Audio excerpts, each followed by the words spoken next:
Hello and welcome everyone. তো আমি সুস্মিতা, তোমরা দেখছো সুস্মিতাস ফ্রি টাইম। তো আজকে চলে এসেছি মায়াপুর ইস্কনে। তো মায়াপুর ইস্কনে আমরা ঘুরতে এসেছিলাম, আর এসে দেখি যে নতুন টেম্পল উদ্বোধন হয়ে গেছে, মানে সবার জন্য ওপেন হয়ে গেছে। তো এসে এত আনন্দ পেয়েছি। তো আমি যদিও বা আগে ঢুকেছি, কিন্তু এইবার দেখি আরও কতটা কাজ এগিয়েছে। তো ধীরে সুস্থে আগে এখানে চলে যায়। তো এখানে সুন্দরভাবে একটা হিস্টোরিক্যাল যে ব্যাপারগুলো সেগুলো, মানে কোন পেপারে কী রকমভাবে কি ইসকন সম্বন্ধে লেখা হয়েছিল, কোন কাগজে কোন টুকরো, পুরনো যে টুকরোগুলো সেগুলো এখানে ভালো করে ফুটিয়ে তোলা হয়েছে। তো বেশ সুন্দর লাগছিল এই জায়গাটা। তো এই জায়গাটা আগে ঘুরে নিই, আর তারপরে এখান থেকে বেরিয়ে চলে যাব ওপরে। তো ওপরে কিন্তু মেন মন্দিরটা রয়েছে, তো আগে এইখানটা কমপ্লিট করে নিই, আর মেন মন্দিরের কাজ কত দূর কি হলো সেটাও দেখব। তো চলুন ভেতরটা ঘুরে নেওয়া যাক। তো এবার ওপরে ওঠার পালা। তো বেশ এক্সাইটেড লাগছে, মানে ভীষণ ভালো লাগছে যে ফাইনালি এটার কিছুটা পোর্শন কাজ সম্পূর্ণ শেষ হয়নি, সেটা বুঝতে পারছি, হয়তো একটা পোর্শন ওপেন হয়েছে। তো নিচ থেকে যেটা দেখে বুঝলাম যে নৃসিংহদেবের যে কর্নারটা ছিল, সেই কর্নারটা অ্যাকচুয়াল ওপেন হয়ে গেছে। তো যাওয়া যাক। এখানটাও খুব সুন্দর সাজিয়েছে, এখানে অনুষ্ঠান হয়ে গেছে। আজকে অ্যাকচুয়াল লাস্ট ডে, তো 2 মার্চ আমি গেছিলাম। তো সেই দিনের ভিডিও। ওপরটা দেখুন কতটা উঁচু, জানি না কতটা বুঝতে পারছেন, কিন্তু এই জায়গাটা কিন্তু প্রচুর উঁচু, প্রচুর রে বাবা, মাথা একদম ঘুরিয়ে যাওয়ার মতোই অবস্থা। তো এইখানটাও মানে প্রচুর লোক, প্রচুর মানুষ কিন্তু এখানে ধরে যাবে, মানে হাজার হাজার মানুষ থাকলেও এখানে বোঝা যাবে না যে মানুষের ভিড় রয়েছে। তো আশপাশটা ঘুরে দেখে নিই কেমন লাগছে।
সো ফাইনালি আমরা সেই সেকশনে পৌঁছে গেছি, যে সেকশনটার ওপেনিং সেরেমনিটা চলছে।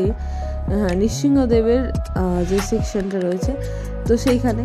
তো নিচের কাজ দেখুন হয়েছে, কিন্তু এখনও পালিশ হওয়া বাকি রয়েছে অনেকটাই। পালিশ ছাড়াই দেখুন কত সুন্দর গ্লেজ দিচ্ছে, তারপরে পালিশ মানে হাফ পালিশ হয়েছে। তো পুরো কাজ এখনও কমপ্লিট হয়নি, পিলারের কাজগুলো প্রায় হয়ে এসছে। তো বেশ সুন্দর দেখাচ্ছে, আর নৃসিংহদেবের মূর্তিটাও কিন্তু একদম জ্বলজ্বল করছে। আর ওপরটা দেখুন, মানে অসাধারণ, প্রত্যেকটা পিলারের ওপরে দেবতারা রয়েছেন।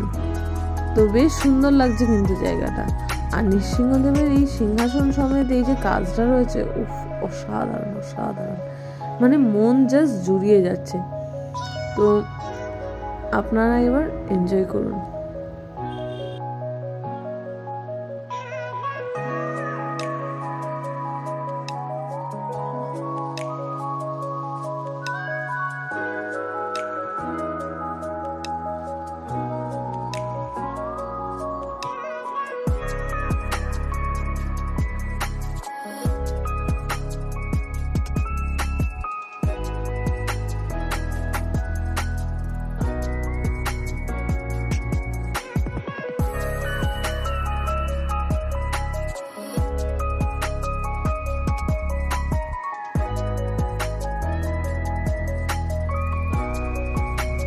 তো আমরা কিন্তু নতুন মন্দির দারুণই ঘুরলাম, আর মনে প্রাণে চাইবো অ্যাজ সুন অ্যাজ পসিবল এই মন্দিরটা ওপেন হয়ে যাক, কারণ সম্পূর্ণ কমপ্লিট হলে কেমন লাগে সেটা দেখার ইচ্ছা ভীষণভাবে রয়ে গেল। তো এই ভিডিওটা যদি ভালো লেগে থাকে তাহলে অবশ্যই চ্যানেলটাকে সাবস্ক্রাইব করবে এবং ভিডিওটাকে লাইক করতে কোনো মতেই ভুলবে না। আর যদি কিছু জানার ইচ্ছা থাকে তাহলে অবশ্যই কমেন্ট করতে পারো, আর ভিডিওটা ভালো লাগলেও কমেন্ট করে জানাও। সো আমি সুস্মিতা তোমাদের জানাচ্ছি বিদায়। Tata, bye bye.